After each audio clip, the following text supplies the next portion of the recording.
Assalamualaikum warahmatullahi wabarakatuh. Sampurasun Akang Teteh. Berjumpa kembali dengan saya Anissa Nurul dalam program Beja Antara.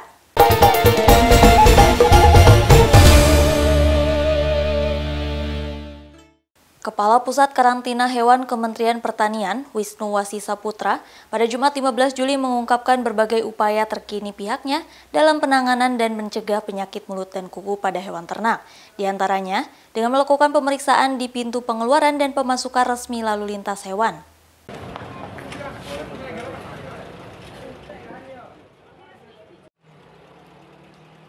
Kementerian Pertanian menegaskan telah melakukan respons cepat serta terukur dalam menangani penyakit mulut dan kuku atau PMK pada hewan ternak.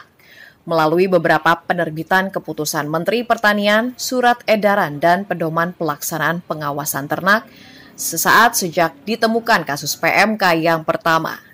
Beberapa upaya yang dilakukan seperti dijelaskan Kepala Pusat Karantina Hewan Kementan Wisnu Wasi Saputra dalam keterangan pers daring pada 15 Juli, diantaranya dengan melakukan pemeriksaan klinis hewan, pemeriksaan fisik, dokumen persyaratan seperti surat keterangan kesehatan hewan, surat hasil pemeriksaan laboratorium, dan dokumen lainnya yang dipersyaratkan. Yang dilakukan di pintu pengeluaran dan pemasukan lalu lintas hewan, yaitu bandara, pelabuhan laut, pelabuhan sungai, pos lintas batas, instalasi karantina hewan milik pemerintah maupun pihak lain, dan di atas alat angkut. Selain pengamatan hewan ternak dalam masa karantina selama 14 hari di instalasi karantina hewan di pintu pengeluaran. Karantina Pertanian juga telah mensiagakan seluruh laboratorium, baik laboratorium pusat yang berada di Balai Besar Uji Standar Karantina Pertanian, BBUS-KP, serta laboratorium yang berada di seluruh unit pelaksana teknis karantina pertanian dengan kemampuan pengujian penyakit hewan.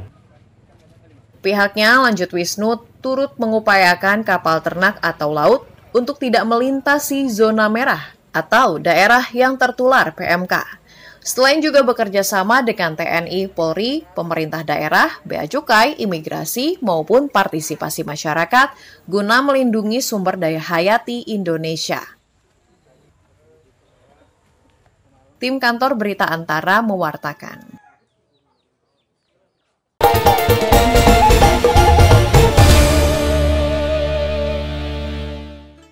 Bareskrim Polri mendalami penyidikan atas tindak pidana pencucian uang oleh Yayasan Aksi Cepat Tanggap. Mantan Presiden Ahyudin kembali hadir untuk diperiksa oleh Bareskrim Polri untuk ke-6 kalinya pada Jumat 15 Juli.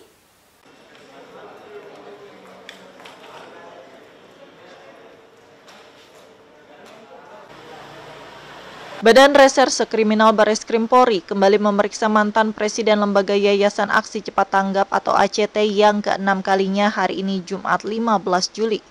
Bareskrim Polri menyatakan bahwa pihaknya telah menaikkan kasus dugaan penyelewengan atas dana donasi di Yayasan Aksi Cepat Tanggap ke tahap penyidikan.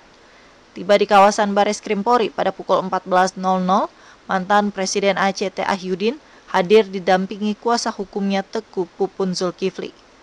Mantan Presiden ACT tersebut menyampaikan untuk pemeriksaan yang dijadwalkan pada hari ini, pihak Bareskrim melakukan pendalaman pemeriksaan mengenai fakta yang berkaitan atas penyaluran dana bantuan dari Boeing kepada ahli waris kecelakaan Lion Air JT610 beberapa waktu silam. Menurutnya, terkait laporan keuangan ACT sejak tahun 2020 lalu, pihaknya telah mendapatkan predikat wajar tanpa pengecualian WTP dari pihak BPK. Laporan keuangan ACT udah ada, ya sampai sekarang, dan predikatnya WTP, jadi nggak mungkin kantor akuntan publik, ya audit independen, audit publik gitu kan, memberikan WTP kalau ada indikasi penyelewengan, seperti itu. Sebelumnya pihak Bareskrim Polri mengungkapkan setidaknya masih ada 3 hal yang didalami terkait dugaan kasus penyelewengan donasi Aksi Cepat Tanggap. Pihaknya menyebut untuk pemeriksaan terhadap sejumlah saksi akan terus bertambah dan akan didalami. Dari Jakarta, Asfar Muhammad, Rizalul Fikri, Kantor Berita Antara mewartakan.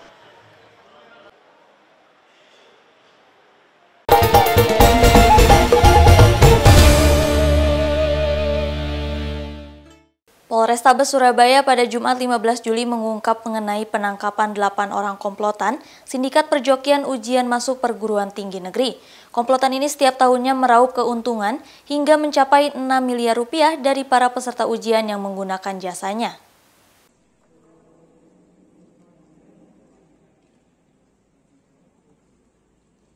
Aparat Kepolisian Resor Kota Besar Polrestabes Surabaya mengungkap sindikat joki masuk perguruan tinggi negeri. 8 orang pelaku dibekuk saat menjalankan praktek perjokian ujian tulis berbasis komputer seleksi bersama masuk perguruan tinggi negeri UTBK SBMPTN di Surabaya pada 20 Mei lalu. Kepala Polrestabes Kapolrestabes Surabaya, Komisaris Besar Polisi Ahmad Yusef Gunawan di Surabaya, Jumat 15 Juli, menjelaskan 8 pelaku yang berhasil diringkus memiliki peran masing-masing. Di antaranya ada yang berperan sebagai pembuat dan perangkai alat kamera dan komunikasi untuk dipasangkan kepada peserta pengguna jasa perjokian untuk merekam soal-soal yang diujikan. Pelaku lainnya bertindak sebagai operator untuk mengirim soal-soal ujian yang terekam kamera tersebut kepada sejumlah pelaku lain yang bertindak sebagai ahli yang menjawab soal-soal yang diujikan. Jawaban-jawabannya dikembalikan kepada operator untuk kemudian didistribusikan kepada para peserta pengguna jasa sindikat perjokian ini. Kami menemukan titik daripada basecamp daripada jaringan joki online ini. Ternyata sindikat joki online ini pada saat kita lakukan tindakan upaya paksa, baik itu penangkapan dan maupun penggeledahan dan penyitaan di salah satu rumah, kita menemukan orang-orang yang patut diduga kuat merupakan sindikat jaringan joki online. Komplotan sindikat ini mengaku baru beroperasi selama 3 tahun terakhir, memperoleh pengguna jasa peserta ujian dari broker. Setiap pengguna jasa ditarif antara 100 hingga 400 juta rupiah, tergantung jurusan program studi dan universitas yang dituju. Rata-rata memperoleh sebanyak 40 hingga 60 pengguna jasa peserta ujian per tahun, dengan omset antara 2,5 miliar hingga 6 miliar rupiah. Dari Surabaya, Jawa Timur, Hanif Nasrullah, Kantor Berita Antara, mewartakan.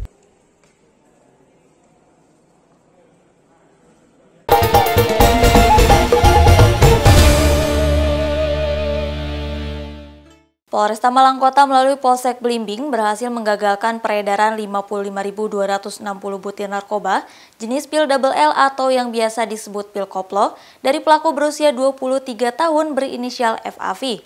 Menurut pengakuan pelaku, pil bernilai sekitar 110 juta rupiah tersebut akan diedarkan di Malang Raya. Akibat perbuatannya, FAV terancam kurungan penjara 10 hingga 15 tahun dan denda 1 hingga 1,5 miliar rupiah.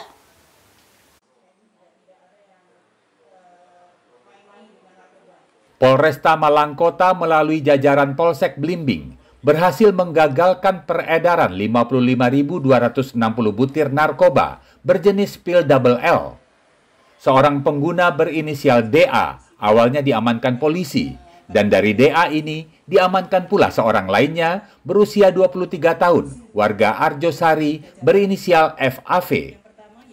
Saat menggelar konferensi pers di Mapolresta Malang Kota pada Jumat 15 Juli, Kapolsek Blimbing, Komisaris Polisi Yanuar Rizal Ardianto, mengisahkan bahwa barang bukti yang diamankan berupa obat-obatan terlarang yang dikenal dengan istilah pil koplo, disita dari rumah FAV yang merupakan seorang residivis pelaku kejahatan yang sudah berulang kali masuk penjara terkait kasus serupa penyalahgunaan narkoba.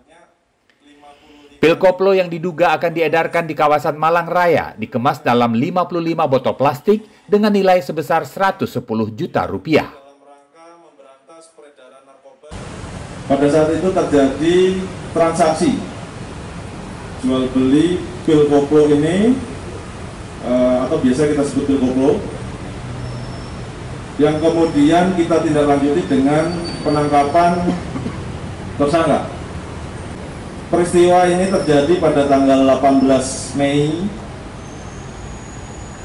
di wilayah Arjosari Dan alhamdulillah kita berhasil mengamankan pil double L atau pil koplo sebanyak 55.260 butir. Atas perbuatannya ini, FAV dijerat dengan Undang-Undang tentang Kesehatan dengan ancaman kurungan penjara 10 tahun hingga 15 tahun, serta denda sebesar 1 miliar hingga 1,5 miliar rupiah.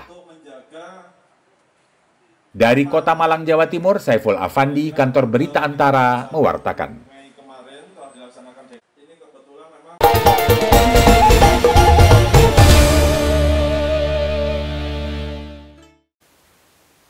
Tiga Menteri Keuangan negara G20 yakni Indonesia, Amerika Serikat, dan Kerajaan Arab Saudi secara vokal mengajak anggota G20 untuk melawan ancaman ketahanan pangan serta menyerukan untuk mengambil langkah konkret bersama. Seruan komitmen ini disampaikan di perhelatan ketiga FMCBG G20 di Nusa Dua Bali pada Jumat 15 Juli. Salah satu isu yang dibahas dalam perhelatan setingkat Menteri Keuangan dan Gubernur Bank Sentral G20 FMCBG yakni isu ketahanan pangan yang diajukan oleh Indonesia. Pada sesi diskusi tingkat tinggi para Menko G20 yang diselenggarakan di Nusa Dua Bali pada Jumat 15 Juli, para pemangku kepentingan anggota G20 tersebut setuju agar mengambil langkah konkret untuk melawan ancaman ketahanan pangan. Sebut saja Menteri Keuangan Indonesia Sri Mulyani, Menteri Keuangan Amerika Serikat Janet Yellen, serta Menteri Keuangan Kerajaan Arab Saudi Muhammad Al-Jadan yang secara vokal mengajak negara anggota G20 mengambil tindakan secepat mungkin untuk bisa menurunkan harga pangan global. Tercatat pada bulan Maret, harga pangan global meningkat sebanyak 30% dari bulan sebelumnya dan secara signifikan meningkat hingga saat ini. In addition to that, a looming fertilizer crisis also has the potential to further exacerbate and extend food crisis even into 2023 and beyond. There is an urgency with which the food crisis should be addressed. The deployment of all available financing mechanisms is immediately needed to save lives and strengthen financial as well as social stability. The G20 countries must set the example and call on others to avoid counterproductive policy responses, such as export restrictions and stockpiling, which distort markets and further drive up prices. In this situation, the G20 simply cannot remain a silent spectator. It must act, and it must act urgently and decisively. Menurut ketiga Menteri Keuangan tersebut, alasan harga pangan menjadi tidak stabil dikarenakan dinamika konstelasi politik global perang Rusia-Ukraina yang membuat distribusi energi terhambat, serta berujung pada mahalnya harga pangan serta proses pemulihan pandemi COVID-19. Dari Nusa Dua Bali, Musdafar Fauzan, Kantor Berita Antara, mewartakan.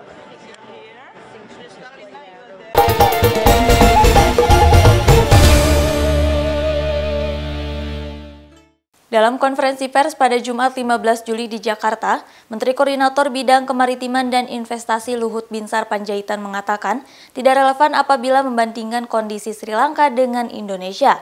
Terlebih menurut Luhut, Indonesia merupakan salah satu negara dengan ekonomi terbaik di tengah konflik Ukraina. Dalam konferensi pers di salah satu hotel di Jakarta, Jumat 15 Juli, Menteri Koordinator Bidang Kemaritiman dan Investasi Luhut Binsar Panjaitan menyatakan tidak relevan apabila membandingkan kondisi yang dialami Sri Lanka dengan Indonesia. Menurut Luhut, hal ini dikarenakan Indonesia merupakan salah satu negara dengan ekonomi terbaik di dunia, terutama saat terjadinya konflik di Ukraina. Selain itu, Indonesia juga menjadi negara dengan kondisi inflasi terbaik di dunia.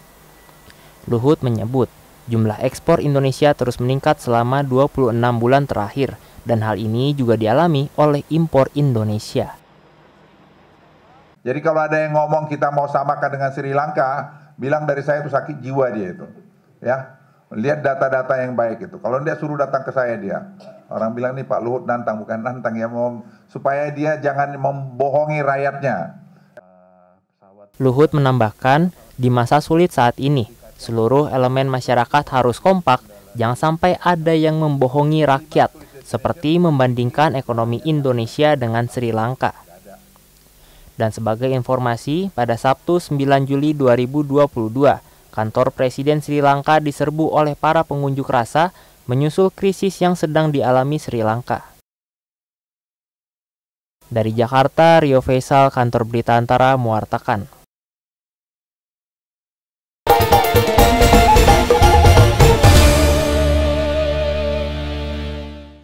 Jelang ASO tahap 2, pembagian STB masih terkendala data penerima. Bupati Pangandaran JJ Wiradinata berkomitmen untuk membantu pembagian set-top box oleh penyelenggara multiplexing kepada warga miskin dalam pencapaian analog switch off di Kabupaten Pangandaran, Jawa Barat pada Jumat 15 Juli. Sebanyak 5.000 STB akan dibagikan kepada warga dengan mengerahkan perangkat desa dalam pendataan agar tepat sasaran.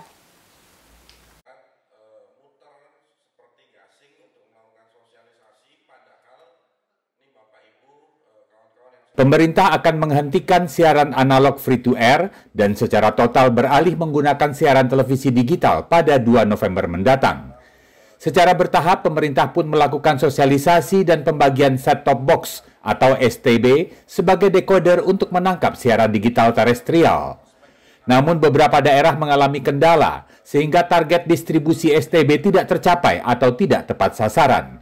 Dalam rapat koordinasi Dinas Komunikasi dan Informatika seluruh kabupaten kota di Jawa Barat yang digelar di Pangandaran pada Jumat 15 Juli, disebutkan bahwa data terpadu kesejahteraan sosial atau DTKS dari Kementerian Sosial belum melakukan sinkronisasi per tahun 2022. Akibatnya banyak data yang tidak tepat atau tidak sesuai dengan kriteria pembagian STB yang ditentukan.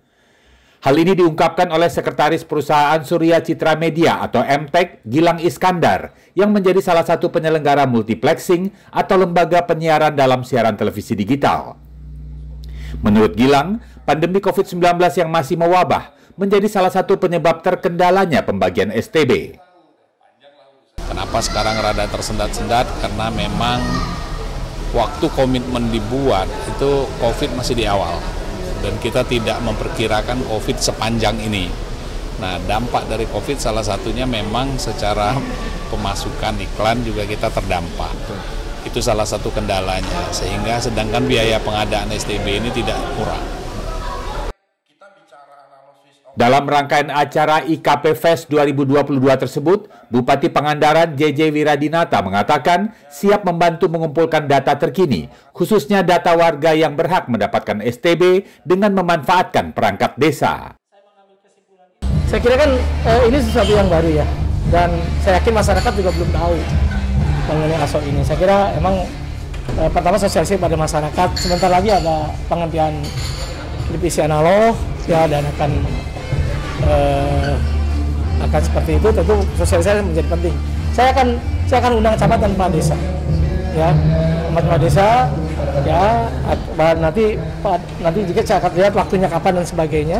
Tetapi yang harus segera diberesin adalah sekarang yang orang-orang miskin itu, ya, yang dapat bantuan STB-nya, ya, untuk agar mereka cepat beralih dari analog ke TV yang di seperti ini sekarang ini. JJ menambahkan bersama perangkat desa ia akan mengumpulkan data warga sebanyak 400.000 jiwa lebih yang tersebar di 10 kecamatan dan 93 desa untuk membagikan 5.000 STB kepada warga miskin. Sebelumnya pemerintah telah melakukan analog switch off atau ASO tahap pertama pada tanggal 30 April di 8 daerah. ASO berikutnya mulai dilakukan pada tanggal 25 Agustus dan secara total akan beralih pada 2 November mendatang. Dari Kabupaten Pangandaran, Jawa Barat, Dian Hardiana, Kantor Berita Antara, mewartakan.